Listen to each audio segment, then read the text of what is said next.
大陆选秀节目以团之名，先前经历停录风波，好不容易播出却争议不断，包括有参赛者唱韩团的歌，竟然集体走音，让导师们超傻眼。还有团员在微博抱怨没镜头，也有人参赛后宣布分手，却又公开承认复合。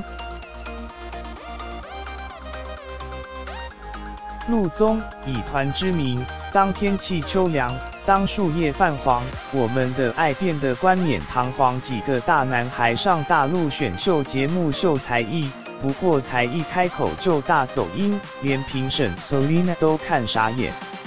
陆宗以团之名，疯狂、刺激、丢脸、可笑，我的样子你都爱过。大陆选秀节目以团之名，经历停录风波，还不容易终于播出。不过首播就被吐槽，因为7位参赛者唱跳吃力，让在场所有人皱眉，因为原本这首歌应该是这样唱的。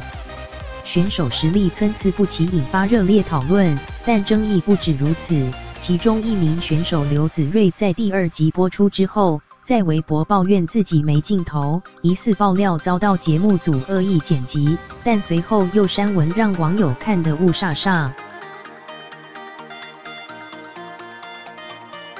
另外还有另一个选手胡斌，日前突然公开恋情，被爆料曾跟网红交往，但参赛后宣布分手。23日却又在微博公开承认复合，还转发了别人 PO 的情侣照，大方晒恩爱。从节目到参赛，选手争议不断，远比节目内容还要受到关注。